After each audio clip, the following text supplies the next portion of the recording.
Good evening, folks. Welcome back to the Food for the Faithful channel with me, Bill Reimer, your reluctant prophet.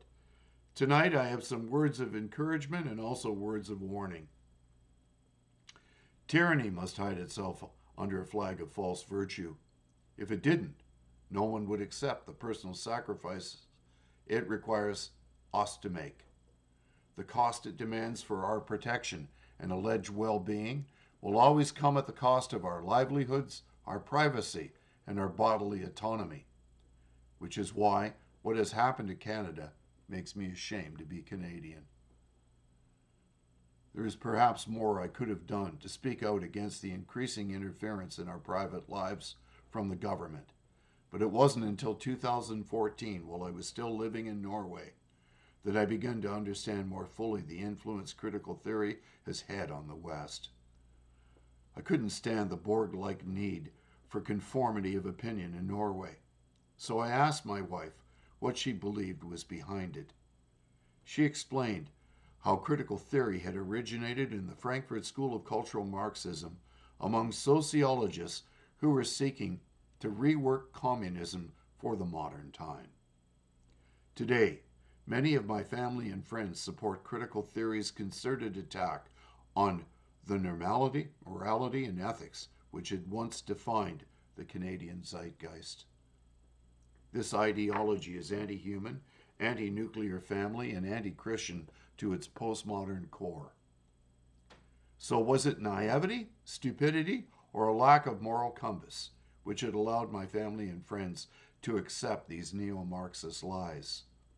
How could they have so easily fallen for the contradictory rhetoric from the woke Silicon Valley shysters and the globalist robber barons, given their postmodern beliefs contradicted the values we were taught as children? But now, most of the churches themselves have succumbed to it. Frankly, I ought not to be surprised as to how deep into this postmodern, Malthusian, anti-human, post-national, globalist, socially retrogressive rabbit hole into which we have plunged, since we have allowed ourselves to be led down it by a pack of immoral globalist billionaires who live satanically perverted lives. We must turn away from the progressive globalist technocrats who tell us that there's only one way to think and one way to live. All that we have loved, valued, and held dear still lives on in our hearts and in our minds. We are living in a time akin to being in a forest after a raging fire where new green shoots have begun to emerge. Let us nurture the new growth while never forgetting that it was those very globalist technocrats who ignited the fire in an attempt to burn it all down in the name of progress. And for you right-leaning loathers of big government, the Liberal Party of Canada is not liberal in any sense of the actual meaning of the word. Liberalism is a political ideology which refers to liberty, as in freedom from statism. We must stop using the left's terms to define our right-wing viewpoints, for when we do, we are only ceding ground to our ideological opponents. So let us examine socialist policies' effects on society in practice from the testimony of one who experienced them firsthand.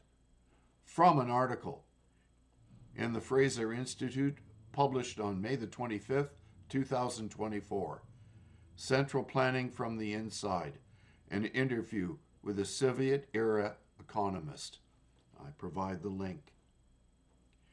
In our descriptions of socialism in Poland and Estonia, we often quoted first-hand accounts of Poles and Estonians who lived through the period. These were workers, consumers, victims of oppression, and resistance fighters. One voice that we didn't capture was that of the planner, the government official charged with making the economy work despite socialism's enormous handicaps. To better understand the perspective, I recently interviewed Gia Yondieri, an economist who worked for the State Supply Committee in Georgia from 1984 to 1989. In 1989, Gia co-founded the very first non-governmental organization in Soviet Georgia, the Association of Young Economists, to push for market economic education. And in 2021, he established a think tank, the New Economic School, to promote economic freedom. The New Economic School had been a full member of the Economic Freedom Network since 2004. Here is our discussion, lightly edited for readability. Matthew Mitchell, MM. How did you become an economist and a Soviet planner?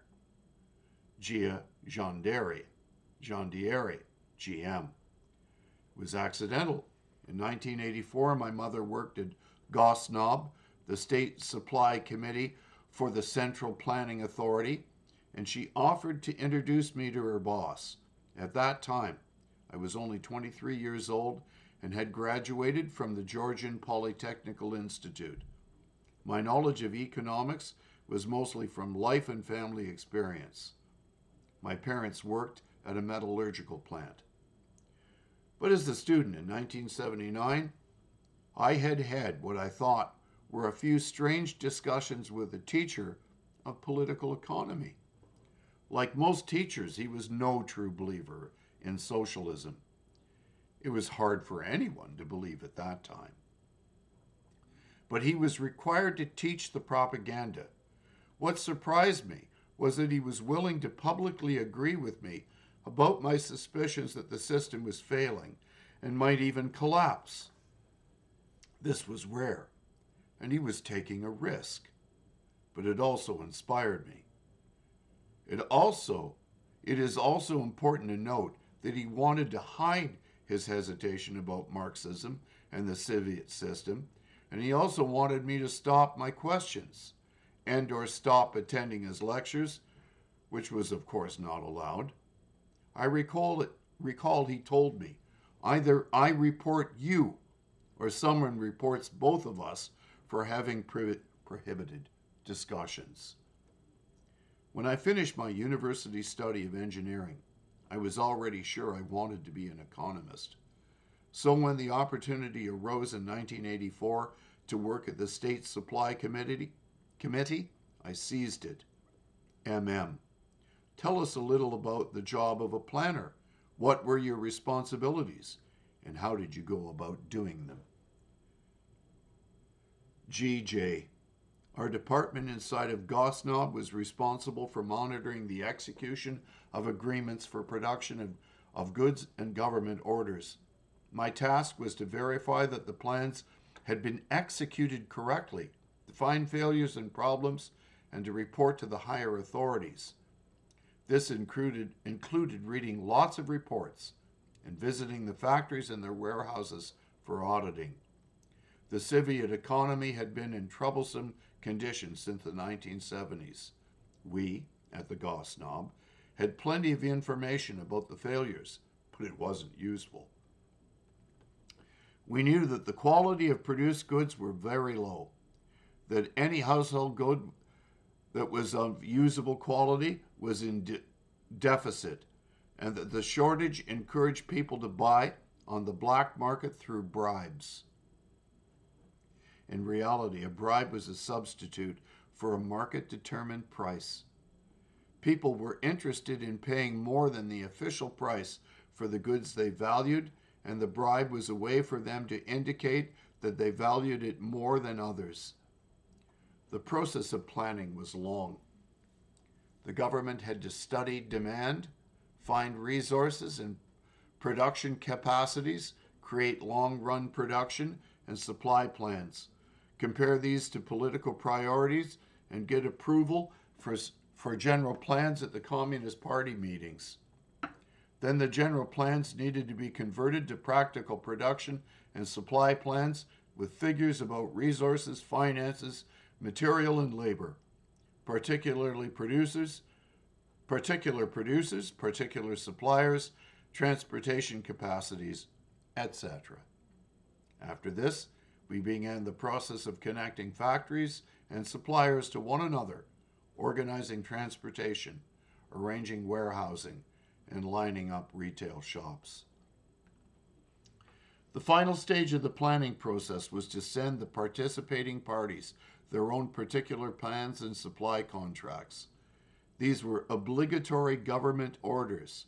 Those who refused to follow them or failed to fulfill them were properly punished.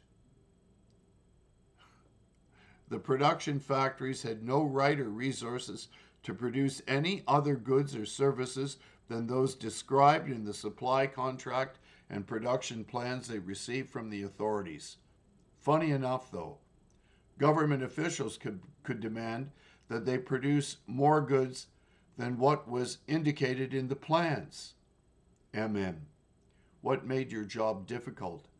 Let us assume that a socialist planner is 100% committed to the cause. All he or she wants to do is serve the state and the people. What makes it difficult to do that? GJ. There were several difficulties. We had to find appropriate consumer data and compare it to the data of suppliers, of production goods mostly. I was working with several, 5 to 15 factories per year. I needed to have current and immediate information, but the state companies were always trying to hide or falsify their reports. In some cases, waste and theft could be so significant that production had to be halted. The planners invested vast sums of money and time in data collection, and each had special units of data processing. This was a technical exercise and had nothing to do with efficiency or usefulness. The collected data was outdated by the time it was printed. The planning, approval, and execution process could take many years to complete, and by the time plans were ready, demand had usually changed, creating deficits of what was demanded and surpluses of what was not demanded. The planners, no matter how dedicated or intelligent they might be, simply couldn't meet the demands of the customers. Central planning was not an easy exercise. The central planners needed to understand what was needed, both production supplies and consumer goods. But of course, we had no way of knowing what people truly wanted because there was no market. Consumers weren't free to choose from different suppliers, and new suppliers weren't free to enter the market to offer new or slightly different goods. One of the more helpful ways to find out what people wanted was to look at what consumers in the West wanted, since they actually had economic freedom and their demands were quickly satisfied. The government also did a lot of industrial spying to steal Western production ways and technologies. Were most of the planners you encountered 100% committed to the cause? Were they incentivized to serve the cause? GJ. Some of the staffers were dedicated to the work. Others were mostly thinking about how they could obtain bribes from the production factories as a reward for closing their eyes to mismanagement and failure. The planners were also involved in more significant corruption to allow the production factories to have an extra material and financial resources so they could produce for the black market or so they could simply steal. Then the revenue from these bribes would be divided among all the personnel from the different agencies, like the Price Committee, auditing, public control, and several other agencies charged with inspection. So in fact, the system generated corruption as a substitute for official incentives. If anything was still operating, this was mostly due to these corrupt incentives and not despite of them. The planning system was quite complex and involved many governmental offices, though the main decisions were made by the Communist Party. Planning authorities would report to the party leadership what they thought would be possible to produce, and party leaders would inevitably demand higher quantities. Gosplan was bureaucratic to its core, both in principle and character. Nobody was allowed to innovate other than planned artificial innovation. Everyone had to work only by decrees and orders coming from the political leadership. The political orders and bribes were the only engines that were moving anything. Market incentives didn't exist. Bonuses, premia, were awarded according to the bureaucratic rules, and paradoxically, these destroyed the motivation of the genuinely hard workers. Moving beyond economics a bit, how did the socialist system affect other aspects of life? Culture, families, relationships, civil institutions. GJ. One of the examples is Western pop music. Soviet propaganda tried to hide Western culture. Music schools mostly taught Russian classical music and some folk music of various Soviet ethnic nationalities, but it was mostly Russian. Jazz and hard rock were not prohibited, but very much limited. That, of course, encouraged smuggling and illegal dissemination, as in every sector. Soviet music factories were buying some rights to the music, for instance, the Beatles, Louis Armstrong, and Ella Fitzgerald, but these recordings were only available in limited quantities and were of bad quality in order to limit their influence. Some illegal outfits would make unofficial and illegal copies of any popular Western music, not classical. Cultural institutions like theater or cinema were harshly censored and mostly served the propaganda machine. The people involved in these sectors did what all producers of goods did. They needed to lobby their benefactors in the bureaucracy, bribing and currying favor with them in different ways. It was said that only 1 out of 4 films produced would be shown in the cinemas. The other 3 films were only produced so studios could steal the resources and obtain higher reimbursements. Before Soviet rule, Georgia was a property rights and ethics-based society. We have ancient proverbs that testify to this. The Soviets killed the ethical leaders, the property-owning elite, and confiscated their property. The stolen property was supposed to be held in common. In fact, the bureaucracy took it. State ownership of property opened the way to waste and theft of construction and production materials, office inventory, fertilizer, harvested agricultural products, etc. In Georgia, one bright spot was underground education. Georgians succeeded in growing a network of informal tutors who effectively operated despite very harsh efforts by the authorities to quash them. These skillful teachers prepared the young people for university exams. This was so widespread that some successful young people, including my wife and friends, for instance, started offering private, completely illegal teaching services when they were university students. To this day, socialism remains alluring to many in the West, especially young people. What do you have to say to the 46% of Canadians aged 18 to 34 who support socialism? GJ. Very simply, it is a mistake to think socialism fails because of the wrong managers. This mistake allows people to think that it'll work the next time it is tried if we just have better people. In fact, the opposite is true. Socialism invites the wrong managers. It doesn't reward a great manager who's tries to improve the system, but a person who can adapt to and accept the corruption, waste, and theft.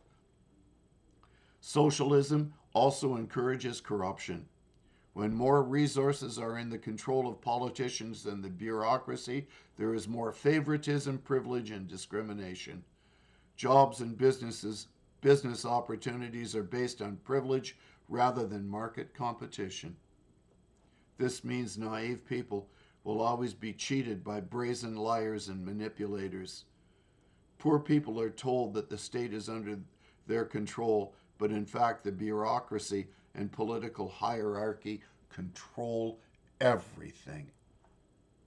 In socialism, nature and natural resources are abused and wasted. The tragedy of the commons runs rampant without private property, voluntary cooperation, and ethics. The government tries to manage everything centrally and totally fails because it lacks dynamic information, competitive discipline, and proper incentives. Author of that article is Matthew D. Mitchell. My conclusions in the final few summating paragraphs. Yet neo-Marxist ideology has been taught as viable political theory in our universities for decades at the expense of Canadian taxpayers. Yet the citizens, perhaps mostly out of ignorance, tolerated it. Therefore, it is remarkable that many university graduates remain either ignorant or complicit in perpetuating its negative effects on our government, its bureaucracy, and society writ large, starting with this ideology's attack on the nuclear family and hence on our children. A remarkable majority of postgraduate educated people have swallowed cultural Marxism hook, line, and sinker for one reason. They believe that by embracing neo-Marxist ideology, it makes them more moral than God. There will be a world of hurt if and when a Poilievre government is elected. He will, of necessity, have to lead massive spending cuts, starting with the bureaucracy, then drastically cut foreign aid, particularly aid being sent to abet proxy wars that are unwinnable. All lobbying and central planning must cease. No more crony capitalism with the government getting deep in bed with the multinational conglomerates like Big Pharma and the investment bankers who are members of the WEF. Government-run programs must be forced to operate within budget and demonstrate that the end user is receiving value. It's going to be an unholy shit show. And I can already hear the screaming greenies who hide under the false flag of climate catastrophizing and the host of those who have been taught to view themselves as perpetual victims, crying like unweaned, emotional infants demanding to feed off the public teat. Klaus Schwab, the founder and executive director of the World Economic Forum, has used the term Build Back Better. In an interview, Schwab spoke about what the newly elected Biden-Harris administration means for global capitalism. He mentioned that the Biden-Harris administration gives a necessary final boost, a faucet switch from a shareholder-oriented capitalism into stakeholder-oriented capitalism. The phrase "you will own nothing and be happy" originated from a 2016 video of the WEF, of which Schwab is founder, which summarized an essay written by Danish politician Ida Auken. The video made several predictions about the world in 2030, including the statement, "You'll own nothing and you'll be happy. What you want you'll rent and it'll be delivered to you by drone." Yet the global elite's sole contribution has been to label the West itself as a patriarchal tyranny, guilty of post-colonial oppression. The elites have but one goal. At the core of their ideology is a desire to tear it all down, which will leave them to reign over the ashes of Western civilization. So, though the worst is yet to come, there are many causes for hope. For by now, far too many of us have begun to see the nature of the mouthy, little wicked wizard lurking behind the curtain, who ought to be featured in Austin Powers' next rendition of Dr. Evil while petting a cat. As I stated, we must turn away from the progressive globalist technocrats who tell us that there's only one way to think and to live. All that we have loved, valued, and held dear still lives on in our hearts and minds. For we are living in a time akin to being in a forest after a raging fire, where new green shoots have begun to emerge. It's time to rage against the machine that seeks to dehumanize us. And frankly, our fight against this godly agenda is a godly one. Humanity was created to serve Him alone, not mammon and false idols, no matter what false flag behind which their actual agenda has been hidden. These are things to think and pray about on this May the 30th evening. God bless you all. Leave your comments and your criticisms, please, and share this video to debate with your friends. Thank you very much for listening. Have a lovely evening.